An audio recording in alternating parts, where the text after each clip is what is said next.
Il est le professeur de musique préféré des Français. Le succès de son émission La Boîte à musique ne se dément pas depuis des années. Vous avez sans doute vu aussi les captations des clés de l'orchestre. Et j'ai le grand plaisir de recevoir pour la seconde fois dans VIP Jean-François Zigel. Jean-François, bonjour. Bonjour Emmanuel. Et merci de votre fidélité. Maintenant, ça me fait très plaisir de vous retrouver, de retrouver le rouge du canapé, mais enfin, il est devenu plus grand. Il est devenu plus grand parce qu'on a un deuxième invité que nous allons recevoir en deuxième partie d'émission. Il s'agit d'ailleurs de quelqu'un que vous avez déjà croisé musicalement, Olivier Innocenti. On va parler avec lui d'accordéon de concert, mais également d'accordéon liturgique. Ça, c'est pour vous mettre l'eau à la bouche. Mais pour l'instant, on se concentre sur Jean-François Zigel. Alors, c'est vrai, je reviens toujours sur cette émission que moi, j'adore, La Boîte à musique, et je ne suis pas la seule, parce que les audiences sont quand même assez parlantes. Cette émission, c'est un ovni dans la programmation de la France et de France 2 en général, mais alors un ovni, mais qui marche, quoi. Quelle émission! En fait, c'est un ovni même dans ma vie. C'est-à-dire que je ne m'attendais pas du tout un jour à faire de la télévision, parce que moi, j'ai vraiment été élevé... sans télé. Voilà, sans télé, dans une famille communiste. Donc, la télévision, c'était l'instrument du grand capital. C'était Satan. Et d'ailleurs, je n'ai toujours pas la télévision. Et c'est vraiment par une suite de hasards qu'on m'a proposé, un jour, c'était le patron de France 2, qui m'a proposé de faire cette émission l'été. Et je me suis dit, bon, pourquoi pas? Après tout... un musicien moderne doit investir tous les lieux et toutes les salles. Or, aujourd'hui, on ne se produit pas uniquement dans les salles traditionnelles, vous savez, avec les trucs dorés, et puis les velours et les pompons, quoi, mais aussi dans ces salles nouvelles, actuelles, que sont la télévision, la radio, etc. Il me semble d'ailleurs que c'est vraiment un des enjeux de l'avenir que les musiciens professionnels investissent les médias d'aujourd'hui. Parce que c'est là que ça se joue beaucoup, le fait qu'il y ait encore un public pour la musique classique. Alors c'est vrai que les Parisiens, vous connaissez déjà beaucoup parce que vous investissez régulièrement le théâtre du Châtelet. Je pense notamment aux Clés de l'Orchestre. On va peut-être raconter à ceux qui ne connaissent pas ce que c'est. Les Clés de l'Orchestre, c'est un concert avec paroles. On va dire ça. Il y a des notes, mais il y a des paroles. Oui, c'est quelque chose auquel je tiens beaucoup. Les Clés de l'Orchestre, ça a été une collaboration entre France Télévisions, la radio, France Musique et l'Orchestre Philharmonique de Radio France. Et nous sommes partis de l'idée de faire des concerts, mais des concerts avec parole, effectivement, ce qui permet aux gens d'entrer à l'intérieur de l'œuvre. Elle est éclairée de l'intérieur, en quelque sorte. Un peu comme quand vous allez dans un grand restaurant et qu'il y a le chef qui vous explique au fur et à mesure les plats. Je pense que ce n'est pas la même expérience du concert, parce qu'on n'entend pas la musique de la même manière. Et ça me semble quelque chose de vraiment très intéressant, à côté du traditionnel concert, puisque vous savez qu'en musique classique, en général, on ne parle pas. C'est un principe presque un peu religieux. Les interprètes entrent, ils peuvent éventuellement faire un petit salut, très sobre, et c'est terminé. Là, il s'agit de quelque chose où on éclaire l'œuvre de l'intérieur. On casse les codes aussi. Oh, je ne sais pas si on peut dire casser les codes, mais disons qu'il y a quelque chose qui permet d'entrer à l'intérieur de l'œuvre. Oui. En tout cas, on retrouve ce marqueur qui vous caractérise aujourd'hui, c'est-à-dire on explique. Alors, je sais que vous n'aimez pas le mot de pédagogue, mais malgré tout, c'est ce que vous faites. Vous nous expliquez une œuvre avec beaucoup de pédagogie, beaucoup de sourire aussi. C'est peut-être aussi pour ça que ça passe bien, parce qu'on sent qu'il y a du savoir, mais ce savoir n'est pas amené de manière un peu fade comme ça, c'est amené de manière très légère. Et finalement, on se sent moins bête une fois qu'on a écouté les Clés de l'Orchestre ou qu'on a vu La Boîte à musique. Disons que ce qui est intéressant, c'est comment transmettons. Voilà. Et longtemps, on a pensé qu'on transmettait uniquement par la mise en contact des gens avec l'œuvre d'art, et que ça suffisait. C'était la théorie de Malraux, par exemple. Pour lui, la médiation, ça n'existe pas. Il faut toujours que le contact soit direct entre la personne et l'œuvre. Une œuvre de Picasso, si elle n'est pas expliquée, on peut ne pas la comprendre. Mais pas seulement une œuvre de Picasso, une œuvre de Mozart. Enfin, en musique classique, si vous allez dans une salle de concert traditionnelle, à peu près les 9/10 des gens passent à côté de ce qui se passe. Ils trouvent ça joli, mais ils n'ont pas ça joli, compris. Mais oui, c'est-à-dire ils trouvent ça joli, quoi. Ils voient l'orchestre, c'est des sonorités, bon, très bien. Après, ils s'ennuient un peu. S'il y a une belle mélodie très chantante à un moment, bon, ça leur plaît, ils sont un peu émus. Après, ils s'ennuient de nouveau. Puis à la fin, quand il y a un final avec les timbales, trompettes, etc., ça les remue un peu, ils trouvent ça formidable. Mais à la vérité, ils n'ont pas suivi ce qui s'est passé. Donc je pense que la parole mêlée de l'exemple permet quelque chose de tout à fait indispensable. La parole seule, ça ne marche pas. Ça ne sert à rien, je pense, le commentaire de la musique sans l'exemple musical. Mais je pense que ça fait partie de ce que j'ai toujours cherché, c'est-à-dire d'autres formes de concert. Alors, les clés de l'orchestre ont donné lieu à une série de DVD. Là, j'ai en main Stravinsky, L'Oiseau de Feu. Je vous propose qu'on en regarde un extrait, qu'on se rende compte de ce que ça donne. Voilà, et que ça donne envie, vous allez voir. Le monde irréel étant campé, si on peut dire, c'est l'apparition furtive de l'oiseau. Stravinsky utilise deux procédés. Ce sont les cordes, de nouveau, qui vont faire entendre des sons tremblés, des trémolos et des trilles. Qu'est-ce que c'est qu'un trémolo ? Je vais au piano. Le trémolo, c'est très simple. Ce sont des notes, mais au lieu de les tenir, on les répète très rapidement.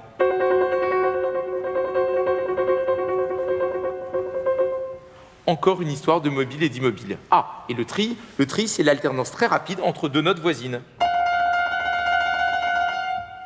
Entrée. Non, ça n'a rien à voir. Ça ressemble un petit peu à une sonnette. Alors maintenant, nous écoutons à l'orchestre cette apparition furtive de l'oiseau, et écoutez bien aux cordes, les trémolos et les trilles.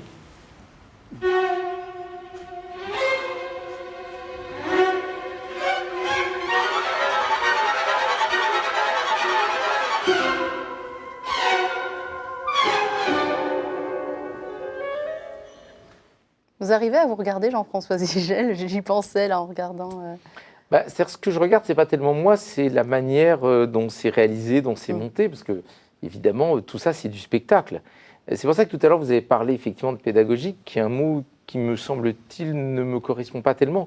Moi, ce que je fais, c'est du spectacle, du concert, mais en essayant de trouver de nouvelles formes de concert. En tout cas, dans l'idéal, je pense que ça permet au public d'avoir une écoute active. Et ça change complètement le rapport qu'on a avec la musique. Alors évidemment, je sais que très souvent on dit « Oh, mais la musique, ce qui compte, c'est l'émotion, ça ne sert à rien de comprendre, ce qui compte, c'est l'émotion. » Alors ça, presque tout le monde dit ça. Et moi, j'aime pas tellement cette phrase, parce que je pense que c'est ne pas du tout comprendre ce que c'est que l'art. L'art, ça n'est pas de l'émotion. Parce que si c'était que de l'émotion, on n'a pas besoin d'art. Vous en avez de l'émotion tous les jours. Vous avez des choses qui vous arrivent, vous avez je ne sais pas moi, des gens malades ou morts autour de vous, vous avez des chagrins d'amour, vous avez des vagues à l'âme. Pas besoin de l'art pour avoir des émotions. Si l'art est là, c'est bien qu'il nous promet quelque chose de plus fort que l'émotion, ou alors de l'émotion enrichie. Eh bien, la musique, c'est l'art du temps. Donc c'est de la pensée en son, c'est du temps ordonné qui provoque l'émotion. Ça, oui, ça la provoque, l'émotion, mais ça n'est pas de l'émotion pure. Si c'était de l'émotion pure, je prends une grande salle, j'arrive, je me mets sur ma chaise et j'éclate en sanglots. Mais je pense qu'au bout d'une heure, la salle sera vide. C'est bien parce qu'on offre autre chose que de l'émotion. Et elle est mise en forme, cette émotion. Si vous ne repérez pas les formes, si vous n'entrez pas à l'intérieur, vous ne la comprenez pas. C'est ça le problème qu'a le public avec la musique classique souvent. C'est qu'il n'entend pas ce qui se passe. Et qu'on ne lui donne pas à entendre ce qui se passe aussi, parce que la mise en forme ne correspond pas. Et c'est ce que vous essayez parce que les gens, faire. Parce que les gens sont abreuvés d'une forme presque unique, qui est celle de la chanson, où on a couplet, refrain, couplet, refrain, couplet, refrain, une ligne mélodique, un accompagnement stable d'un bout à l'autre. Et que ça dure 3 minutes. Voilà, ça dure 3 minutes, et on dit en gros « Je t'aime, pourquoi m'as-tu quitté ?» Alors c'est sûr que là, c'est Stravinsky, c'est l'oiseau de feu, c'est un conte oriental, il y a tout un orchestre réuni, c'est pas... Il y a une exigence autre, forcément. C'est plus profond, c'est plus grand, c'est plus... Voilà. Alors, ce qui est drôle, c'est que lorsqu'on est venu vous chercher pour faire notamment la boîte à musique ou les clés de l'orchestre, ça vous a obligé, vous, Jean-François Zigel, à vous replonger chez les musiciens classiques, parce que vous en étiez, alors vous les aviez étudiés pendant vos études au conservatoire, ils vous auront sans doute aidé à avoir des prix aussi, mais vous les aviez un peu quittés pour la musique contemporaine et pour l'improvisation dont on va parler dans quelques instants. Et là, d'un seul coup, il a fallu se replonger dans Bach, dans Mozart, dans Beethoven, dans Stravinsky, dans tout ce qui fait la musique classique aujourd'hui. Oui, j'y ai beaucoup réfléchi. C'est sûr que ma carrière de musicien se déroule dans le chant contemporain. Mais je suis un peu comme un écrivain à qui on demande de faire une émission d'initiation à la littérature. Même si lui s'inspire de je ne sais pas quoi, de choses tout à fait actuelles, même s'il écrit des romans, même s'il est tout à fait contemporain, il va se sentir dans l'obligation d'expliquer tout de même Molière, Victor Hugo, Verlaine, Rimbaud, Proust. Je me voyais mal faire une émission de musique consacré exclusivement à ce qui m'intéresse moi, à ma propre musique ou aux musiciens avec lesquels j'ai le plaisir de partager la scène. Donc, je me suis effectivement saisi des grands classiques en me disant, voilà, comment faire passer toute cette grandeur, cette force, cette intensité, cette richesse, mais avec l'obligation qui est celle de la télévision de paraître léger, ludique, superficiel. Mon travail, c'est de faire passer du contenu sous une forme superficielle. Il faut que les gens aient l'impression qu'il n'y a eu aucun effort, que c'était à bâton rompu et en rigolant et on a dit ci, on a dit ça. Et c'est au fond ce qui demande le plus de travail. Paraître superficiel, ça demande du boulot. Mais ce qui est génial, c'est qu'il y a toujours trois invités, trois personnalités connues qui sont là pour vous accompagner, souvent qui n'y connaissent pas grand-chose à la musique classique, donc ils sont aussi candides que nous, ils jouent ce rôle-là d'ailleurs, et nous, forcément, on se projette en eux et on découvre comme eux, à travers leur regard, ce que vous êtes en train de nous apprendre ou ce que les instrumentistes qui sont venus nous apprennent aussi. C'est vrai que le concept et la forme dont vous parliez marchent bien. Alors une forme qui vous plaît peut-être plus que toute autre, c'est l'improvisation, et c'est aussi pour ça qu'on vous invite. Demain aura lieu la 6e nuit de l'improvisation, c'est donc à Paris, hein, c'est au Théâtre du Châtelet. C'est une nuit qui commence tôt, vers 18h, mais c'est assez extraordinaire là aussi. L'improvisation, on connaît finalement assez mal. On en a peut-être des idées un peu fausses, notamment pour la musique, mais l'improvisation, ça se travaille. Il faut quand même dire ce qui est. C'était quoi l'idée, la toute première fois que ça a été lancé, la nuit de l'improvisation ? Alors la nuit de l'improvisation correspond à deux choses. La première, effectivement, c'est de montrer qu'un des visages les plus féconds, me semble-t-il, hein, à l'heure actuelle de la création musicale, c'est le fait d'improviser, c'est-à-dire de faire de la musique sans partition. Vous savez, les gens pensent qu'un musicien classique, c'est forcément quelqu'un qui prend des partitions du passé et qui les restitue, un peu comme un conservateur de musée. On prend du Bach, du Mozart, du Chopin, on joue le mieux possible. Mais c'est aussi la création actuelle, et cette création peut se faire avec partition ou sans partition. Et d'ailleurs, il n'y a pas qu'en musique qu'il y a ce problème. En danse, il y a des spectacles de danse où chaque geste a été fixé à l'avance, et il y en a d'autres où il y a une part d'improvisation. Et ce que je trouve formidable dans l'improvisation, c'est que puisque c'est d'improviser, que ce n'est pas une partition écrite d'avance, ça permet des rencontres entre des genres différents, entre des artistes différents. Donc une nuit de l'improvisation, ça veut dire que vous allez avoir du slam, du tango, du flamenco, de la musique baroque, des musiques du monde, de la musique indienne, du classique, du jazz, de grands groupes, de petits groupes, et que tous ces gens-là vont pouvoir se mélanger. Il y a aussi le fait de travailler avec d'autres arts. L'improvisation, c'est formidable pour travailler avec des danseurs, avec des vidéastes, avec des acteurs, avec des artistes de cirque, etc. C'est un monde riche, c'est un monde coloré, et c'est un monde qui a beaucoup de vie. Ce n'est pas la même démarche que de dire, voilà, aujourd'hui, nous allons prendre un quatuor de Mozart et nous allons vous le jouer le mieux possible. C'est formidable aussi, hein, mais je pense qu'il y a une vie, une créativité qui me semble très, très importante de ne pas oublier. Au point que même les téléphones portables deviennent des instruments de musique. Moi, je vous propose de voir une petite compile de ce à quoi peut ressembler la nuit de l'improvisation. Vous allez voir que ça va vous donner envie d'y aller. Demain, on regarde, c'est parti.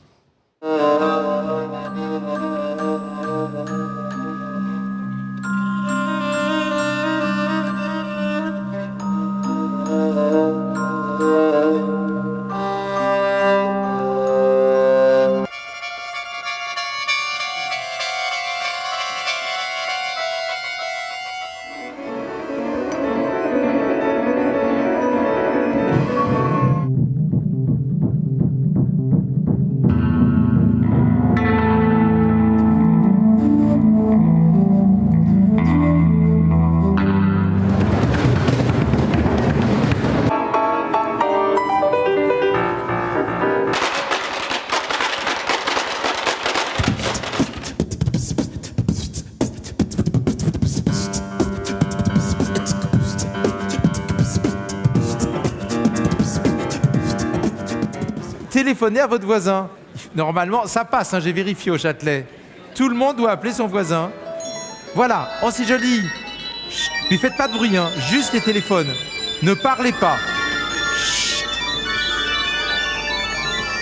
Encore, en haut là-bas.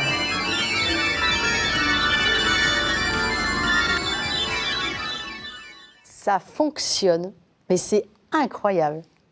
Oui, ce que vous venez de voir montre bien quel est l'esprit de ces nuits. D'abord, j'ai oublié de le dire, c'est vraiment dans tout le théâtre du Châtelet.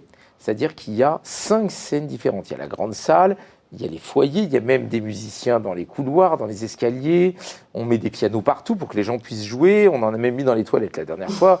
Donc il y a quelque chose d'un peu surréaliste, comme une espèce de maison de la musique, mais où on ferait tout le temps quelque chose. Et là, vous avez vu une danseuse avec ses voiles, vous avez entendu l'orgue à bouche chinois, qui est l'ancêtre de l'accordéon, vous avez entendu des styles de musique différents, vous avez entendu du beatbox, etc., du piano, bien sûr. Et ce foisonnement me semble très intéressant. C'est aussi une manière de repenser le concert traditionnel. Moi, c'est vraiment quelque chose qui m'a marqué quand j'étais petit. Je n'étais pas du tout dans une famille de musiciens, même de mélomanes, et le concert me paraissait un drôle de cérémonial. Il me semble que, même si, bon, c'est très bien, le concert traditionnel, notamment le récital, il me semble qu'on doit faire un effort pour inventer de nouvelles formes de concerts, et notamment des concerts qui sont en même temps des spectacles. La nuit de l'improvisation, c'est un spectacle, c'est une soirée, c'est beaucoup plus qu'un concert. Et je pense que ça offre le rêve, ça offre la vision, ça offre quelque chose qui est nécessaire maintenant, parce que au 18e ou au 19e, pour écouter de la musique, il fallait aller au concert. Il n'y avait pas d'autre moyen. Très bien. Aujourd'hui, la musique, vous l'avez à disposition tout le temps, par les baladeurs, par Internet, par la radio, par le CD, etc.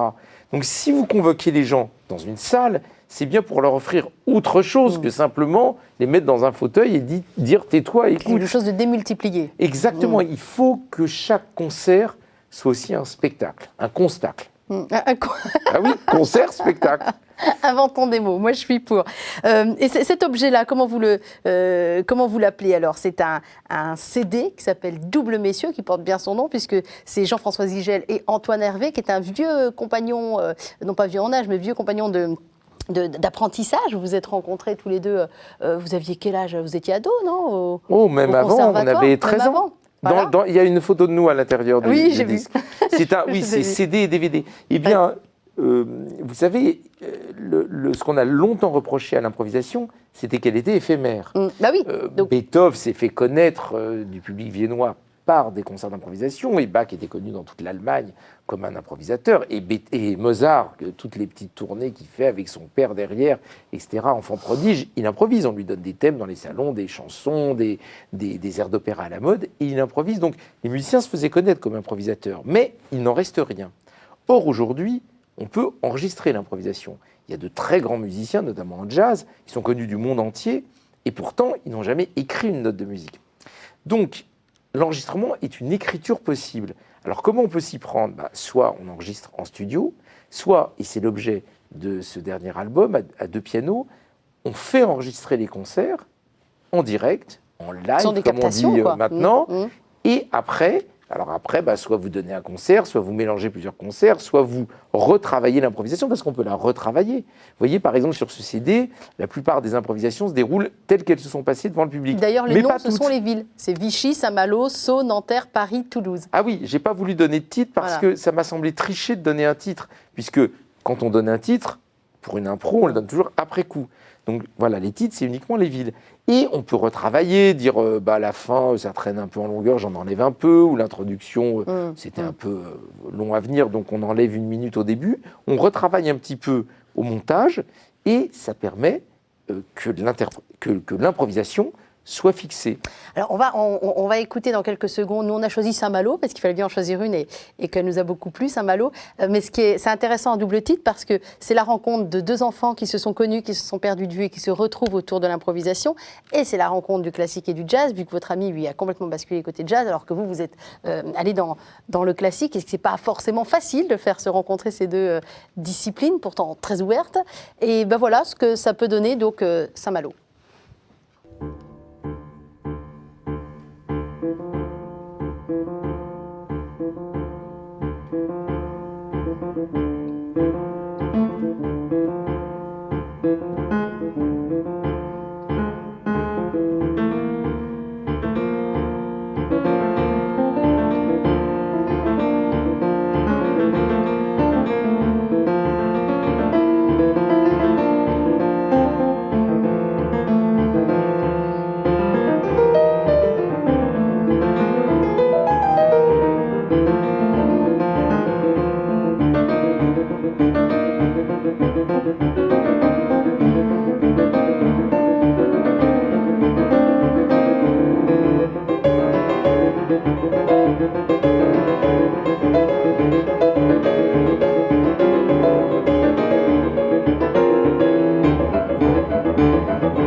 Voilà Saint-Malo qui a été enregistré au Palais du Grand Large, c'était le 2 mai 2010 et on retrouve donc dans Double Messieurs. C'est un CD qui est paru chez Naïf, CD et DVD, comme vous avez pu le voir. Un petit mot sur Antoine Hervé, quand même, votre compagnon Antoine de Hervé, jeu. c'est un des plus grands pianistes de jazz français, mais il a fait ses études au conservatoire. Donc effectivement, il a une connaissance du classique très forte, très profonde, très intime. Et il y a ce miracle que quand nous improvisons ensemble, nous ne parlons jamais avant, nous nous mettons d'accord sur rien, et j'ai toujours l'impression que nos cerveaux communiquent parfaitement, ou plus exactement qu'on fait un duo, un cerveau, quatre mains. Et ça, je l'ai rencontré avec très peu de musiciens. Vous regardez pas quand vous jouez? Non. Ça m'a surpris. Ben non, on s'écoute. Oui, vous pourriez vous regarder, puis des choses qui passent oui, dans le on peut se faire regard. des sourires et tout ça, mais en fait, on est très concentré sur l'écoute, parce qu'il faut en permanence écouter ce que fait l'autre et se dire « Ah tiens, il va là, donc je vais aller là ». Et quand on joue en improvisant, il faut faire attention que l'autre puisse comprendre ce qu'on va faire. C'est-à-dire que c'est un peu comme en voiture, vous ne pouvez pas moduler sans mettre le clignotant. Il faut toujours se préoccuper de la... du caractère prévisible de ce que vous faites. Et ça, ce sont les années d'études passées enfant qui, vous croyez, ressortent à ce moment-là? Bon, sans doute, on vient du même chenil en quelque sorte, donc oui, peut-être. Mais encore une fois, ce que moi j'adore dans l'improvisation, c'est cette énergie mise en commun sur le moment et qui donne une liberté et une créativité, une inventivité qu'on n'a pas toujours dans la musique qui passe par l'écrit. Moi, j'aimerais qu'on comprenne et que les téléspectateurs comprennent que les deux phénomènes qu'on avait devant nous, c'est-à-dire votre compagnon de concert et vous êtes quand même des je sais pas, des grandes machines aussi de guerre, parce que vous avez été formé au Conservatoire de Paris, vous avez eu plein de prix, mais je voudrais juste, parce que ça m'a fait tellement rire en le lisant, Jean-François Zigel, dans le petit livret qui est livré avec Double Monsieur, vous racontez vos années communes chez Madame Lemaitre, qui est un professeur assez sévère, c'est là que vous vous êtes rencontrés, et le genre de problème que vous deviez résoudre. Et alors, ça m'a fait hurler de rire, donc je voudrais le livrer aux téléspectateurs. Voici le genre de problème qu'on doit résoudre quand on a 13 ans chez Madame Lemaitre. Dans une symphonie en si mineur, la partie de trompette en ré doit être jouée par un saxophoniste en mi bémol. Mais ce saxophoniste tombe malade. Un clarinettiste le remplace, qui a oublié sa clarinette en si bémol et ne disposait là que de la clarinette en la. Sachant qu'il ne sait pas transposer, que doit faire le chef d'orchestre? C'était le genre de petits problèmes que vous avez à chaque fois résolu brillamment en damant le pion à tout le monde, c'est ce qui est raconté dedans. Mais on se dit, mais ce sont des génies de la musique, ces gens-là. Nous, on ne comprend pas le quart de la moitié du problème. Oui, on va vous le raconter d'une manière très amusante. Cela étant, justement, c'est ça que je trouve formidable dans l'art, c'est qu'il y a une technique. Nous revenons au début de la conversation, où quitte à choquer les téléspectateurs qui nous écoutent, je redirais, la musique, ça n'est pas de l'émotion. C'est quelque chose qui provoque l'émotion, mais c'est une élaboration. Et de la même manière qu'il y a des choses très subtiles à apprendre quand vous êtes un grand cuisinier, en musique, vous devez connaître un certain nombre de choses. C'est un artisanat. Nous sommes des artisans. Des artisans qui sont censés emmener les gens très haut. Mais enfin, au départ, nous ne sommes que des artisans. Conversation que vous avez eue avec André Comte-Sponville à la radio, c'était sur France Info avec Bernard Thomasson, que nous saluons au passage. Il y a eu différents thèmes très très intéressants, mais la question a été posée. Quelle est la différence entre art et divertissement? Vous devez avoir une réponse assez précise maintenant que vous avez fait du concert, vous improvisez vous-même, vous créez des musiques, vous êtes professeur aussi au conservatoire, c'est ça? Ou dans oui, une école, j'enseigne l'improvisation justement au Conservatoire de Paris. Tout ce que vous faites à la télé, je pense que votre opinion est faite. Différence entre art et divertissement, Jean-François Zigel? Alors, elle est faite, mais comme tous les problèmes intéressants de la vie, il faut se garder d'offrir une réponse dogmatique et figée. Alors, dans un premier temps, on pourrait dire que le divertissement, c'est quelque chose dont nous avons besoin. Tous les enfants jouent, même les animaux jouent. Donc même les adultes. Voilà, même les adultes. Donc, nous avons besoin de nous divertir, de penser à autre chose. Et on peut très bien aller voir un bon film, une bonne comédie, ou écouter une musique un peu rythmée qui swing. Donc ça nous divertit, ou lire une bande dessinée. Mais c'est pas de l'art, je vous vois venir. Alors voilà, toute la question est là. Moi j'ai été élevé dans l'idée classique qui est que le divertissement, c'est tout à fait estimable. Encore une fois, je ne vais pas dire que c'est mal de jouer à la PlayStation ou que c'est mal de faire... Non mais c'est l'histoire des torchons et des serviettes, ne mélangeons pas tout. Il y a en principe dans l'art une dimension supplémentaire, de profondeur, de spiritualité. On invente de nouvelles formes. C'est pas juste, on est chez soi et pendant qu'on va faire le ménage ou la vaisselle, on met une musique en fond. Voilà. Encore une fois, le divertissement, je l'adore et je le pratique toujours. Dans mes tournées, je rentre le soir à l'hôtel et avant de me coucher, je regarde une série policière qui passe à la télévision. Mais enfin, je n'ai pas l'impression de voir du Bergman ou du Fellini. De la même manière que j'aime bien lire telle ou telle chose, un journal ou une chose qui va me divertir, mais enfin, je sais que je ne lis pas du Proust, et ainsi de suite. J'ai quand même le sentiment que notre époque oublie un peu la différence entre art et divertissement et qu'elle a tendance à mettre tout au même niveau. Ah, je vais vous faire hurler, moi je fais ma vaisselle en écoutant Chopin. Ah, oui. Donc là on a un vrai problème, je crois. Hein. Non, Non. c'est que, et c'est là que je disais que l'affaire se complique, dans les grandes œuvres d'art, il y a une part de divertissement. Après tout, dans une pièce de théâtre de Molière, il y a des passages qui sont simplement très amusants.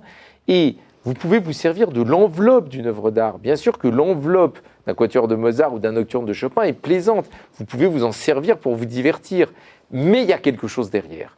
Or, dans le divertissement, il n'y a pas toujours quelque chose derrière. Voilà.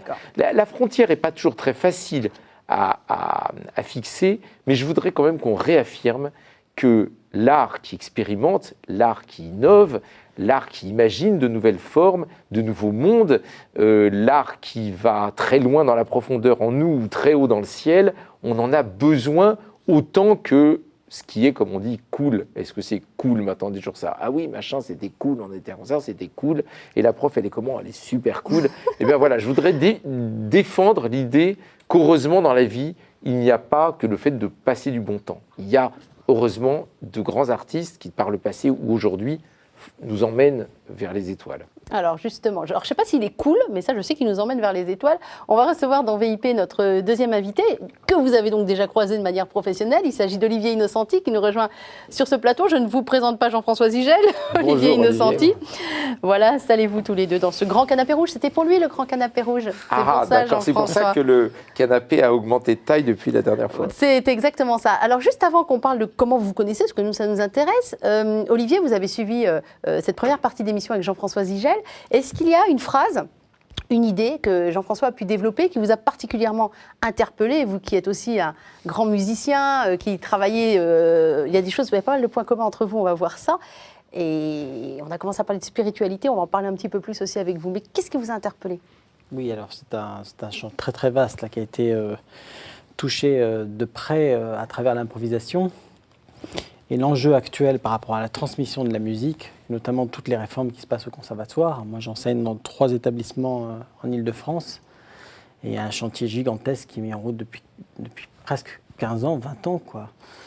Où on essaye même les collègues, professeurs, qui ont une vision de l'enseignement classique, parce que c'est beaucoup d'heures de travail pour être capable de jouer le concerto de Rachmaninoff au piano. Est-ce qu'on a le temps d'explorer de façon récréative les sonorités, les formes? Parce qu'il y a quelque chose d'assez mécanique et même d'économique dans le service qui est proposé à travers le conservatoire, quoi. Vous avez une demi-heure de cours individuel, vous avez 2 heures de formation musicale et il faut tout faire. J'écoute, à mes enfants sont au conservatoire, alors j'écoute. Non, mais moi je suis, je prêche pour la paroisse, si j'ose dire, pardon. Mais tout ce que disait Jean-François sur la transmission, de fait, ça vous a particulièrement interpellé. Ça m'a interpellé, et surtout sur l'improvisation et sur tout ce qui se passe là, qui bouge énormément à travers les nouvelles technologies. Il y a une phrase qui m'a vraiment éclairé dans ce que vous avez dit, c'est est-ce que l'enregistrement est un moyen d'écrire? Et est-ce qu'aujourd'hui, lorsqu'avec son iPhone, on fait un petit film, qu'on monte vite fait avec une application et qu'on le transmet à un copain, etc., on fait une narration, on dit quelque chose, on essaye de saisir le plus beau de ce que l'on a croisé dans sa vie. Ça va être les premiers pas de son enfant ou les premières notes de musique jouées au concert par son aîné. Et donc, toutes ces questions-là, elles sont fascinantes parce que j'ai l'impression qu'elles sont pour nous, elles sont cadeaux, quoi. Moi, j'ai envie de dire, et à travers cette phrase clé qui dit « Est-ce qu'aujourd'hui, par les médias, par l'enregistrement d'un spectacle, d'une émission, Après, au montage, quand on est devant un logiciel de montage, qu'on récupère la matière, qu'on la cisèle, qu'on la traite, de nouveau, on reprend possession de l'énergie première et on écrit. On a un regard extérieur, on a de la distance, on peut raffiner, on peut aiguiser, on peut doser justement ce qui est trop dans l'émotion, voire le pathos, ce qui est plus mesuré, plus fin. Ce que vous avez fait avec Double Messieurs, en fait, ce que nous Complètement. raconte, c'est ce travail-là. Et ça, c'est fascinant. Je veux dire, moi, je me sens tout bébé devant ça. C'est-à-dire qu'il y a 10 ans, on m'a dit, regarde, un ordinateur, ça peut faire ça. Puis un copain m'a montré, ça peut faire ça. Et je vais venir justement à tout le chemin et ce que j'essaye modestement à mon niveau de vivre avec l'accordéon et l'accordéon moderne, quoi. Parce que c'est un instrument fabuleux. Parce que l'accordéon, c'est moderne. Voilà, oui, bien sûr. On dirait que c'est un des derniers instruments acoustiques inventés, 1824, puis développé après, puis au début du siècle, l'avènement des basses chromatiques, les basses chromatiques. Je vous coupe 2 secondes, c'est un instrument que vous aimez particulièrement, l'accordéon, Jean-François Oui, moi Digel. j'aime beaucoup l'accordéon, quoique je pense que c'est un instrument très vieux, et on vient d'en avoir une preuve, puisqu'il y a les fameux orgues à bouche qui étaient faits en Chine, et puis même au Laos, ce qu'on appelle le khen. Donc l'idée du souffle et des tuyaux portatifs existe depuis longtemps. Mais moi j'aime beaucoup l'accordéon parce que j'ai découvert l'orgue, évidemment, à l'église, etc. Et même si j'adore l'orgue, il y avait un côté, puisque le souffle est régulier maintenant, et électrique, il y avait un côté un peu d'une espèce de gigantesque mécanique. Et ce que j'aime dans l'accordéon, c'est comme le souffle est tout le temps ployé par les soufflets, j'ai l'impression d'un poumon. Et, c'est vivant, ça vit, quoi. C'est un poumon. Ça respire. Mais le problème, c'est peut-être ce qu'on a fait de l'accordéon. On a un peu toujours cantonné l'accordéon aux musettes, à des styles justement de musique de divertissement. Et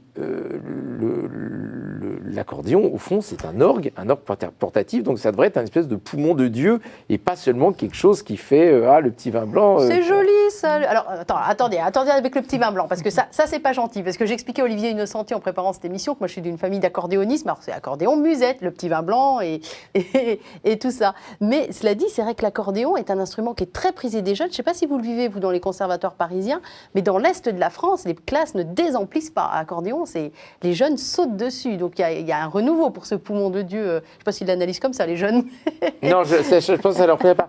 Mais voyez, on retrouve toujours ce problème que vous venez de fixer, qui est ce problème du divertissement et de l'art, et qui est un problème complexe. Parce que là, je suis en train de faire le type qui défend toujours le classique contre le divertissement. En même temps, dans le musette, il y a eu des génies. Flambé Montalbanès par Gus Wieser, c'est absolument extraordinaire, un art du phrasé merveilleux.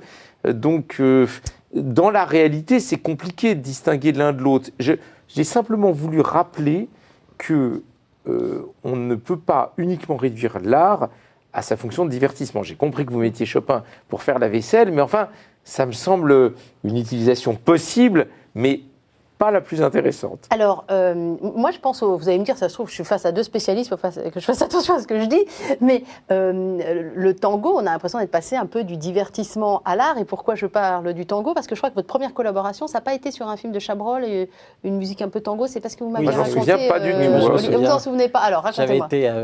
Pour l'anecdote, j'avais été appelé la veille d'une séance d'enregistrement par Laurent Petit-Gérard. Pour un film de Chabrol. Voilà, qui me dit on a besoin d'un enregistrement au bandoneon demain matin. Sauf que le bandoneon est, au niveau de sa facture, tellement complexe au niveau des claviers que peu de bandoneonistes, même si on en a des très très grands en France, se risqueraient au déchiffrage s'ils n'ont pas la partition en amont. Et là, voilà. Vous savez comment ça marche au cinéma, des fois, c'est dans le rush du montage, tout se fait vite et il fallait une sonorité d'accordéon. Donc, je suis allé au studio, tout impressionné, en me disant j'espère que le déchiffrage ne sera pas trop difficile. Et puis, Jean-François était au piano.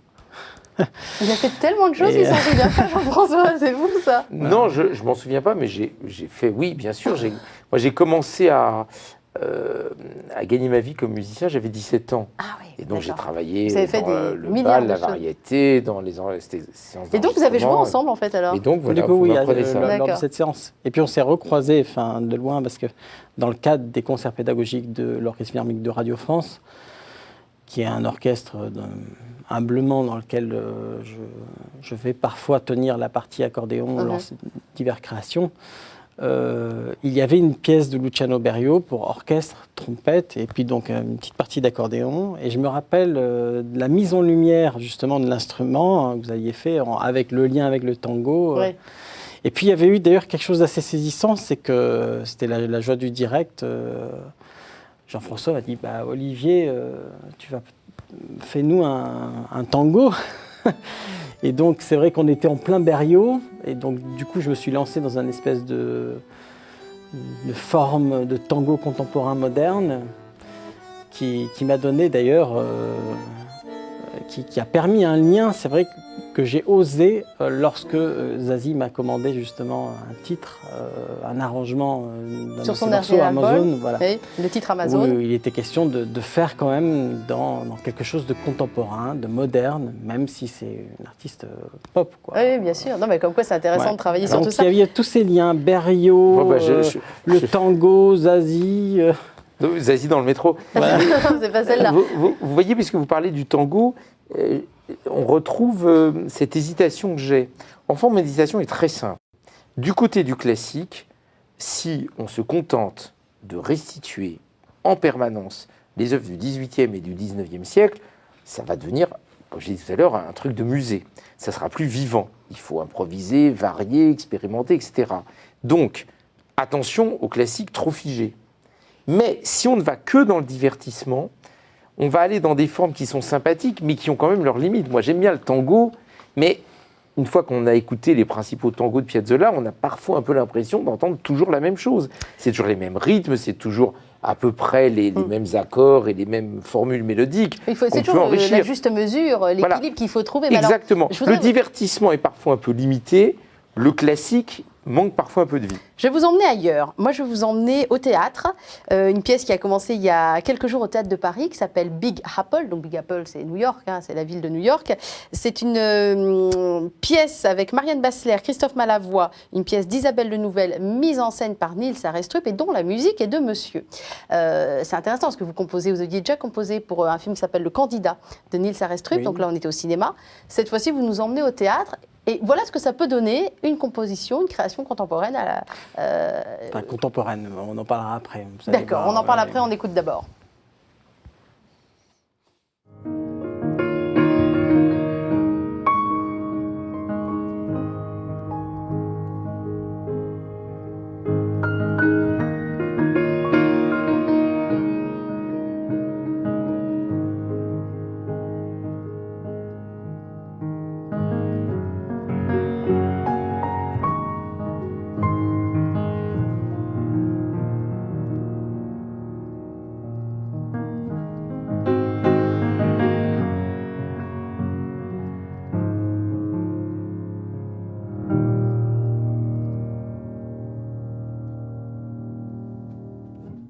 Je précise que Big Apple, c'est l'histoire d'un couple qu'on voit donc sur scène et qui est en train de faire des projets d'avenir alors que l'un des deux va très certainement mourir à cause d'une récidive de maladie.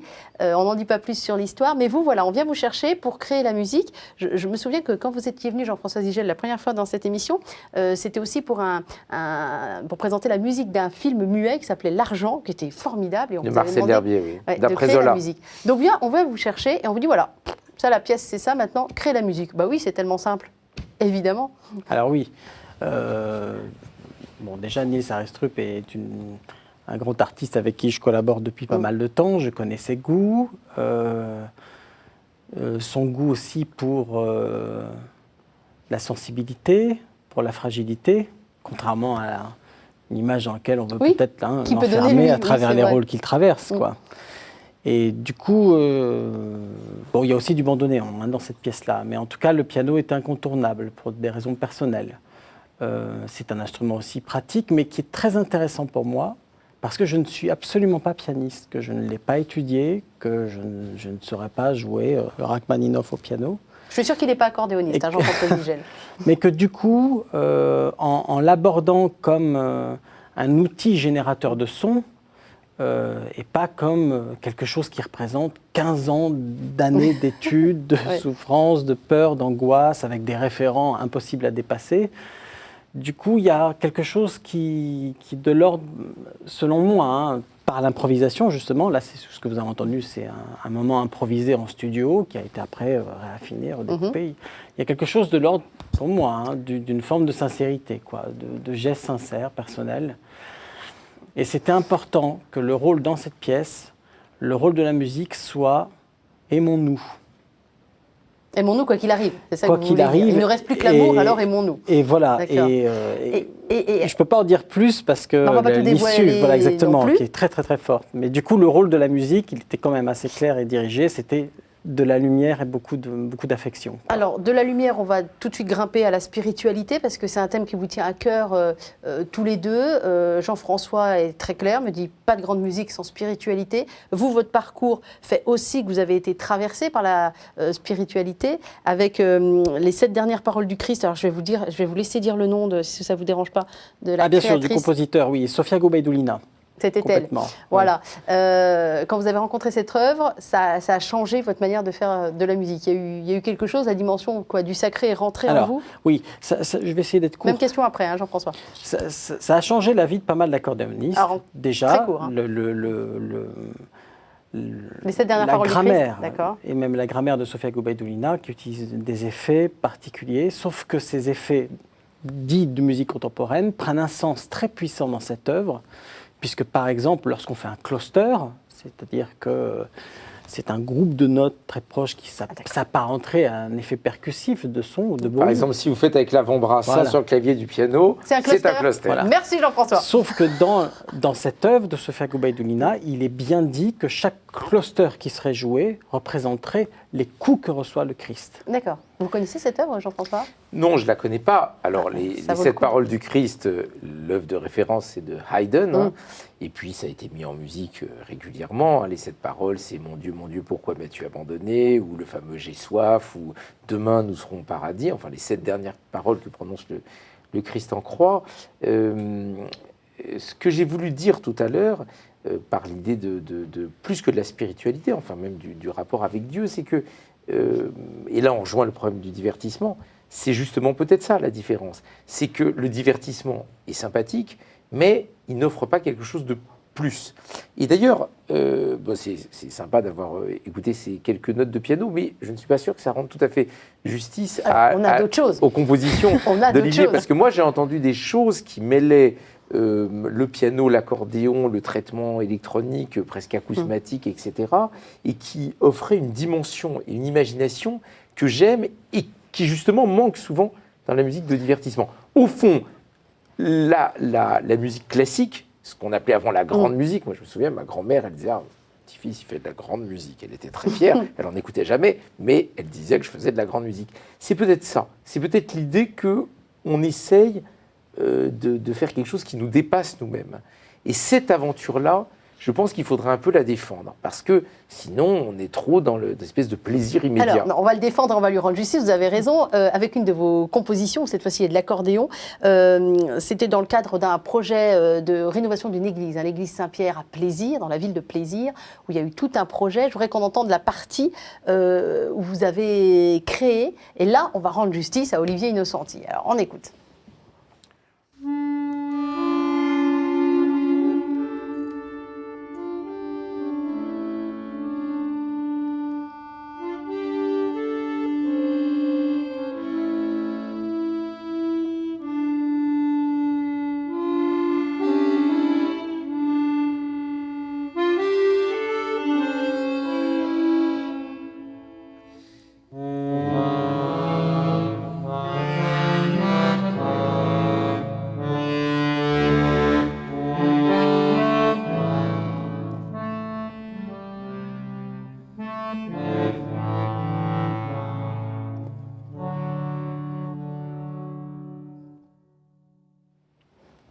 Est-ce qu'on vous a rendu justice là ?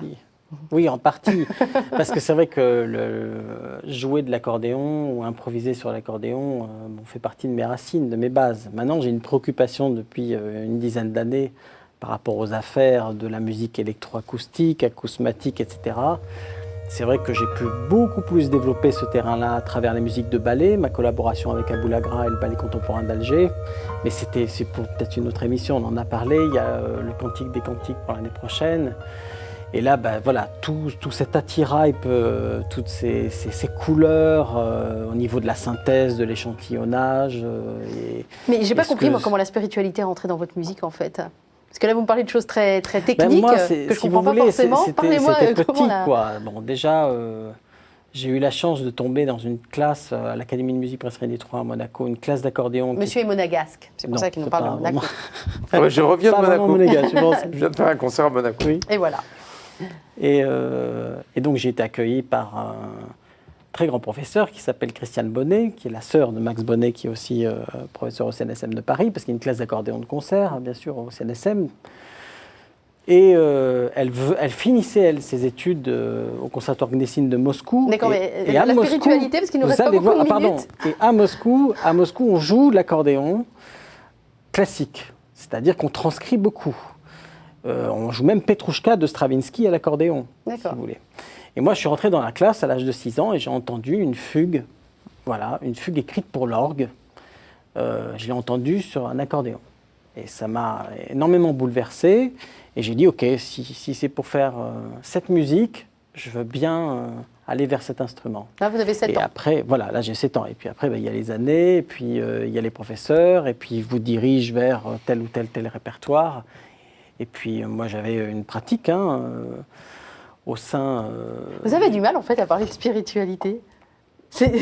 Oui, je suis assez d'accord. À chaque fois qu'Emmanuel pose la question, vous répondez en racontant des choses, mais qui ne sont pas le sens. C'est-à-dire, en gros, c'est difficile. Est-ce qu'on admet cette idée que être musicien, c'est créer de l'immatériel, et que la meilleure définition de Dieu, c'est celui qui n'est pas matériel, puisque même dans la plupart des religions, pas chez les catholiques, mais dans la plupart des religions, on ne peut pas le représenter, on ne peut pas le nommer. Dans l'Évangile, selon saint Jean, on dit au commencement était le Verbe et le Verbe était Dieu, c'est-à-dire que Dieu, c'est une chose qui n'est pas, qu'on peut pas toucher, et c'est presque la meilleure définition de la musique. Est-ce que vous, votre religion juive, et je m'adresse pas à Jean-François, je m'adresse à Yona, votre prénom juif. Vous êtes bien renseigné. Est-ce que vous, ça a eu une vraie influence sur la manière dont aujourd'hui, le Jean-François Desegel qu'on connaît crée la musique et l'interprète? Est-ce que votre religion, ou pas d'ailleurs, ça peut être ou pas, a des influences ou pas? Ah oui. Clairement. Oui, bien sûr. Puisque, comment dire... puisque depuis le début, j'essaie quand même de dire que le divertissement, c'est bien, mais qu'il peut y avoir plus riche, plus fort, plus profond, c'est évidemment cette idée qu'on a accès à l'invisible par la musique, qu'au fond, peut-être que la musique est le principal visage de Dieu. Or, ce Dieu immatériel, presque inexistant, et qui pour l'instant ne peut pas être vu, mais qui est en même temps le centre de nos existences, c'est une interprétation assez juive. Vous le vivez comme ça, vous, Olivier Innocenti? Est-ce que la musique est le principal visage de Dieu? Vous diriez peut-être pas les choses comme ça, mais est-ce que vous le vivez comme ça? Pour diverses raisons. Aujourd'hui, je suis plus pudique avec les mots. Mais en tout cas, mais en tout cas, longtemps, je l'ai vécu comme ça. Ouais. Et si à un moment donné, pour des raisons très complexes, j'ai cessé peut-être de pratiquer d'une certaine manière, je me suis dit que par la musique, en tout cas, ça continuait à s'exprimer. Ça, oui. Et là, on n'a pas pu entendre le dernier mouvement des 7 dernières paroles, cet extrait. On va l'écouter tout de suite. Pardon. C'est parti.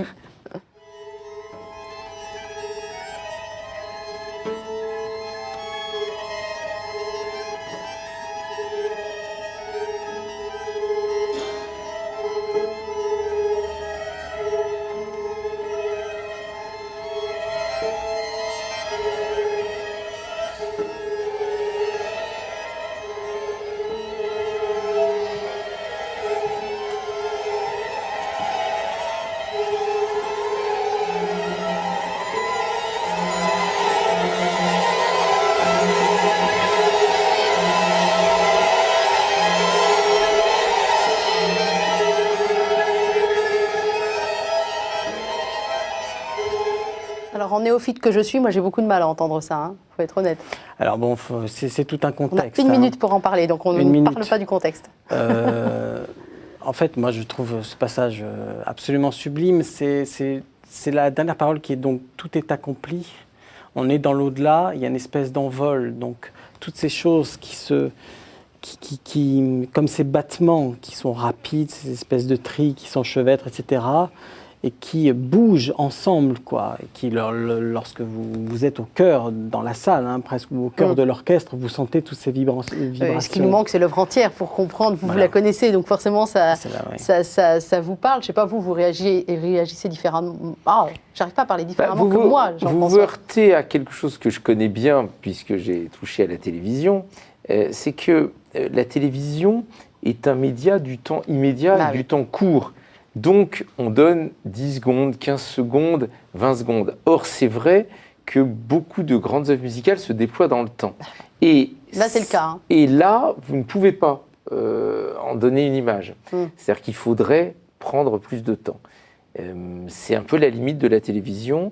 Et voilà, c'est un média de divertissement, donc on donne quelques extraits. Donc, je pense que c'est difficile d'en parler comme ça. Mais n'oublions pas l'imagination. Ce qui vous désarçonne, c'est que vous attendez d'une musique peut-être un rythme régulier, une mélodie, et que là, c'est les guêpes, les moustiques, les tremblements de l'air, les tremblements de l'âme, je ne sais pas. La musique permet d'aller dans énormément de champs différents. Merci beaucoup, Olivier Innocenti. On va guetter votre Cantique des Cantiques quand même. Oui. On va guetter ça. Je sais que Jean-François, vous préparez un album pour grosso modo l'automne, donc on va guetter aussi. Mais bon, en attendant, celui-là, il est très très bien. Il ne faut pas aller chercher ailleurs. Je rappelle aussi que les clés de l'orchestre, vous les proposez en DVD. Donc ça, c'est vraiment chouette parce que c'est à garder et regarder et re-regarder. Et puis, on n'oublie pas la pièce de Nils Arestrup au Théâtre de Paris qui a démarré il y a quelques jours et qui va durer. Donc ça, il n'y a pas de souci. Ça s'appelle Big Apple. Et on n'oublie surtout pas demain, à la nuit de l'improvisation, 18h-23h. De 18h à 23h, exactement. Théâtre du Châtelet. Vous ferez le coup des portables qui sonnent tous ensemble? Ah bah non, parce qu'une nuit de l'improvisation ne peut pas ressembler à la précédente. C'est vrai. Il y aura de nouvelles idées, il y aura autre chose. Je viens de passer 1 heure avec Jean-François Zigel et je n'ai encore rien compris à l'improvisation. Tout va bien. Mais vous improvisez pendant l'émission vous-même. Mais je ne fais que ça, voyons. Donc, mais c'est comme pour vous, il y a du travail avant. Nous sommes tous des improvisateurs. En tout cas, merci beaucoup, messieurs. Je vous souhaite de vous recroiser peut-être dans vos vies professionnelles. Et bonne continuation, surtout. Et à bientôt à la télé.